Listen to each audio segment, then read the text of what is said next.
Hier, j'ai fait quelques recherches sur cette thématique-là et j'ai trouvé vraiment des données qui sont très alarmantes. Le monde traverse une crise silencieuse mais profonde. L'OMS confirme aujourd'hui qu'1 milliard de personnes, soit 1 personne sur 7 dans le monde, vivent avec un trouble mental. L'anxiété et la dépression représentent les 2 formes les plus répandues. Et ces troubles constituent la 2e cause mondiale d'invalidité de longue durée. En Afrique, notre continent, cette réalité est amplifiée par des crises multiples et un déficit structurel criant. 85% des personnes atteintes de troubles mentaux graves n'ont aucun accès aux soins. Le continent ne compte qu'un psychiatre pour 500 000 habitants, 100 fois moins en dessous de la recommandation de l'OMS.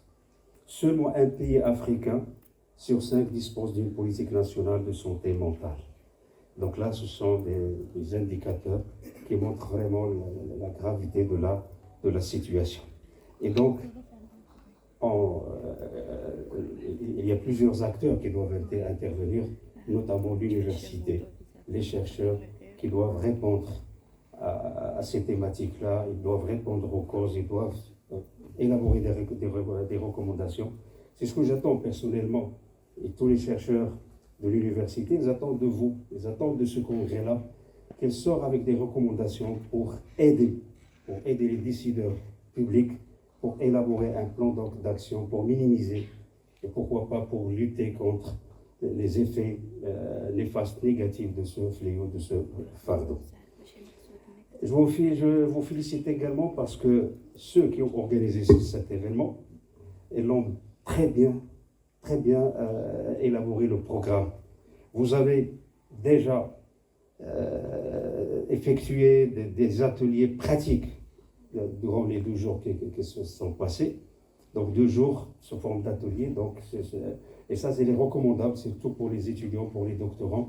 Ça veut dire qu'il faut attaquer la thématique d'un côté académique, scientifique, recherche fondamentale, mais aussi il ne faut pas oublier ce volet pratique de la chose. Et aujourd'hui, on commence les 2 jours scientifiques articulés autour de ces sessions thématiques couvrant la psychologie clinique, cognitive, éducative et sociale. Donc je trouve un programme qui est diversifié et complet, qui touche cette thématique. Et Inch'Allah, vous allez réussir ce débat. Et je suis très content parce que aussi c'est une occasion, vous allez donner la parole aux étudiants chercheurs, les chercheurs de demain, et ça fait partie de leur formation. Nous sommes dans une université, aujourd'hui nous sommes invités par la faculté des sciences humaines et sociales.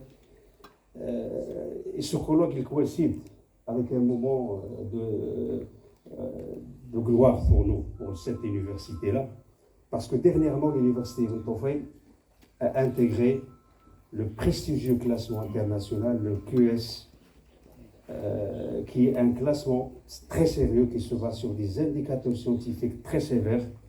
Notre université s'est classée première à l'échelle nationale.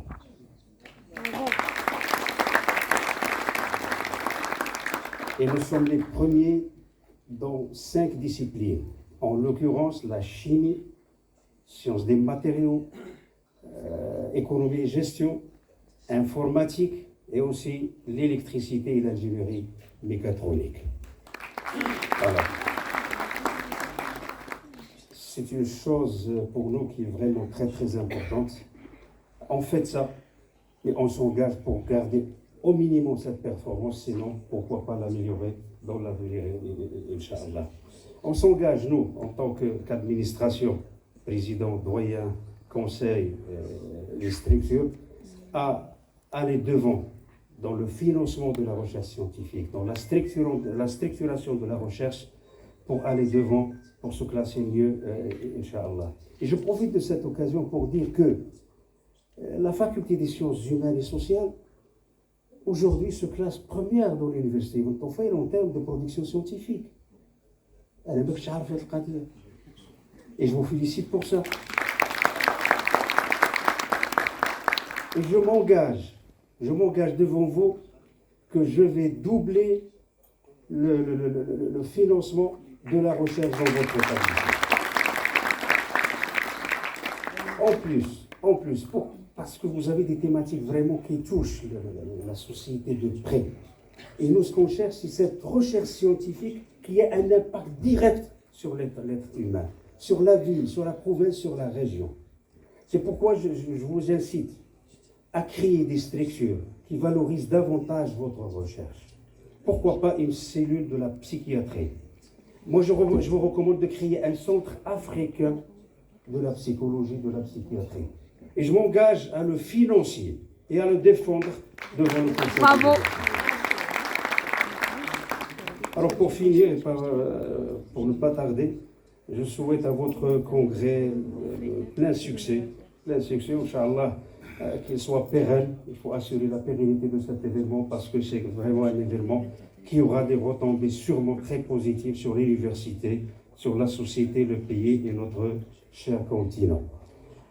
Je vous félicite, avant de finir, pour la couleur internationale et particulièrement africaine que vous avez donnée à cet événement.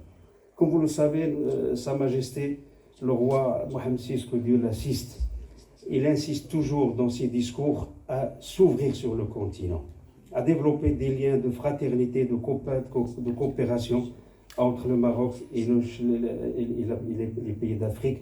Nous sommes des pionniers, des actionnaires dans cette politique royale et nous allons continuer à travailler ensemble pour réaliser ce but-là. Merci à vous. Merci.